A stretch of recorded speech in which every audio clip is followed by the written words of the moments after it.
अस्सलाम वालेकुम वरहमतुल्लाहि वबरकातुहू।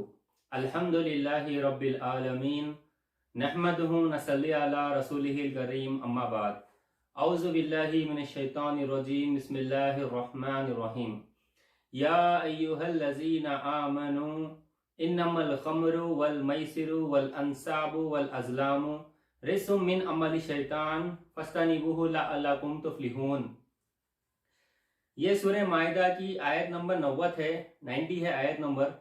इस आयत में अल्लाह सुब्हानहू व तआला अहले ईमान से खिताब करके फरमा रहे हैं कि ए अहले ईमान, अब तुम ए वो लोग जो ईमान लाए हो, तुम तमाम नशे वाली चीज़ें, खाली शराब ही नहीं, जिस चीज़ से भी नशा होता है उस चीज़ों से अल्लाह ताला परहेज़ करने की हिदायत फरमा रहे हैं अहले ईमान को। और जुए से और फाल से और गैर अल्लाह की इबादत से, भूत परस्ती से, खबर परस्ती से और चांद परस्ती, सूरज परस्ती, आग परस्ती, जितने भी परस्तिशां कर रहे हैं लोग अल्लाह ताला के सिवा, इन सब से बचने की तौफीक अल्लाह ताला हिदायत फरमा रहे हैं। जैसा कि हम सब जानते हैं कि अगर नशे में मुब्तला होने के बाद हमारा ताल्लुक दुनिया से कट जाता है, अब हम दुनिया से और दीन से गफलत में आ जाते हैं।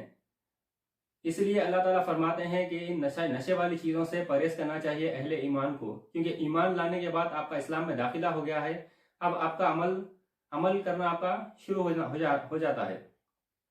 अब आपको अमल करना चाहिए, नेक अमल, क्योंकि जब कभी भी कुरान में आता है इल्ला लज़ीना आमनू व अमिलुस सालिहाती, आप ईमान लाने के बाद आपको नेक अमल करना चाहिए। वो लोग जो ईमान लाए हैं और नेक अमल करते हैं, हर वक्त कुरान में अल्फाज आता है कि जो लोग ईमान लाए हैं और नेक अमल कर रहे हैं। जब आप ईमान लाने के बाद अगर नशे करना नहीं छोड़ेंगे तो फिर अमल से गफलत में आ जाएंगे। और जुए से भी, जैसा कि हम जानते हैं कि जुआ खेलने के बाद देखिए अब हमारे आपस में झगड़े और कई लोग खुदकुशी कर लेते हैं और घर से बेघर हो जाते हैं, क्योंकि जुए में खैर नहीं है, शरीर शर है। और फाल से भी, फाल क्योंकि शिरकिया अमल है, अल्लाह के अलावा जो गैर की बातें बताते हैं, जैसे कि तोता फाल है, पांसे के तीरा हैं, छिटियाँ उछालना है, ये सब चीज़ें जो है तरह तरह के फाल होते हैं।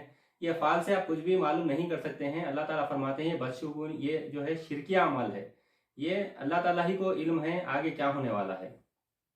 तो फाल से आप कुछ भी मालूम नहीं कर सकते हैं। अल्लाह ताला इसलिए इससे भी बचने की तौफीक हिदायत हमें दे रहे हैं। और सबसे बड़ी बात यह है कि अल्लाह के अलावा दूसरों की इबादत भी नहीं करना चाहिए।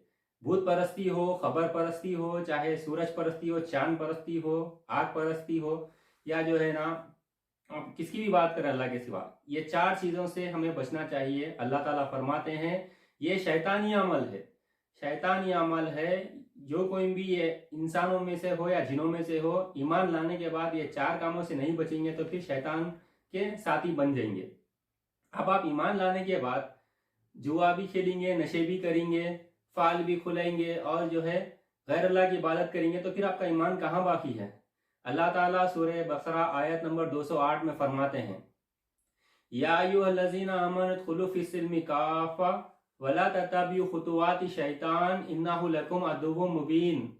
ए ईमान वालो, तुम इस्लाम में पूरे के पूरे दाखिल हो जाओ और शैतान की पैरवी मत करो, शैतान के कदम कदम मत चलो।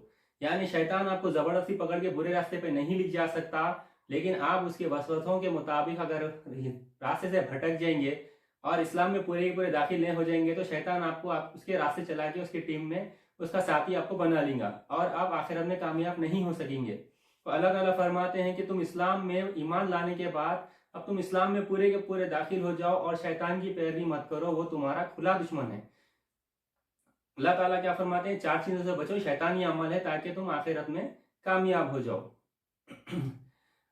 इसके बाद वाली आयत में अल्लाह ताला क्या फरमाते हैं, इन्नमा युरीदु शैतानु अन युखिया बैनकुमुल अदावता वल बग़ज़ा फिल खमरी वल मैसिरी व यसुद्दकुम अन ज़िक्रिल्लाहि व अनिस सलाह। शैतान तो ये चाहता है कि शराब और जुए के जरिए से तुम्हारे आपस में अदावतें डाल दे, यानी एक दूसरे के बीच नफरतें डाल दे। यानी कि अगर आप नशे करते हैं तो देखिए आप तमाम लोग जो नशे करते हैं दोस्ता रहते हैं, फिर नशे के बाद लड़ लेते हैं एक दूसरों से, फिर झगड़ा हो जाता। ये जो है ना शैतानी काम है। और जुआ खेलने के बाद भी देखिए आप कई जगह लड़ाइयाँ हो जाते हैं, قتل و غارت گیری ہو جاتی ہے تو بے گھر ہو جاتے یا پھر جو ہے نا روڈ پہ آ جاتے. تو اللہ تعالیٰ ہمارے حق میں بہتر بات فرما رہے ہیں کیونکہ یہ خیر نہیں شر ہے یہ. تو اسی لیے اللہ تعالیٰ کیا فرماتے ہیں, شیطان تو یہ چاہتا ہے کہ تمہیں شراب اور جوئے کے ذریعے سے تمہارے بیچ عداوتیں ڈال دے. فی الخمر والمیسر ویصدکم عن ذکر اللہ, اور تمہیں اللہ کی یاد, اللہ کے ذکر سے غفلت میں ڈال دے. اللہ کا ذکر سے مراد اللہ کی یاد بھی ہے, نماز بھی ہے اور قرآن بھی ہے, کیونکہ ہم نماز میں بھی اللہ کا ذکر کرتے ہیں اور قرآن کو بھی اللہ تعالیٰ فرماتے ہیں سورہ حجر کی آیت نمبر 9 میں, اِنَّا نَحْنُ نَزَّلْنَا الذِّكْرَ وَإِنَّا لَهُ لَحَافِظُونَ.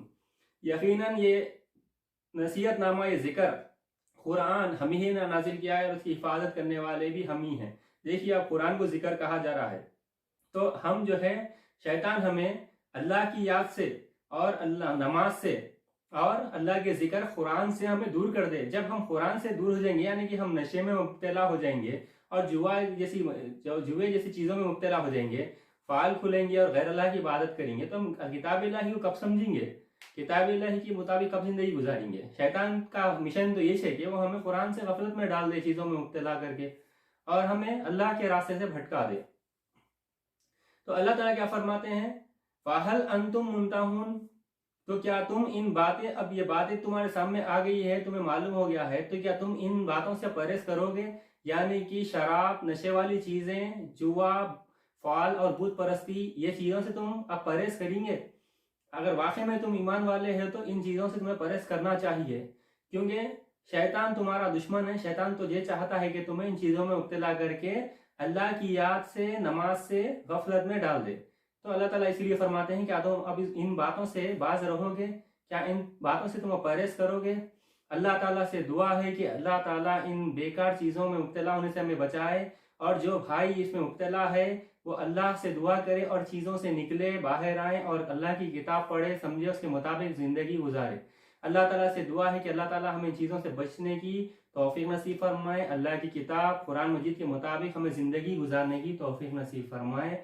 ربنا آتینا فی الدنیا حسنۃ وفی الآخرۃ حسنۃ وقنا عذاب النار. اے ہمارے رب, ہمیں اس دنیا میں بھی اور آخرت میں بھی اچھائیاں بھلائیاں عطا فرما اور دوزخ کی آگ سے ہمیں بچاؤ. آخر دعوانا الحمدللہ رب العالمین.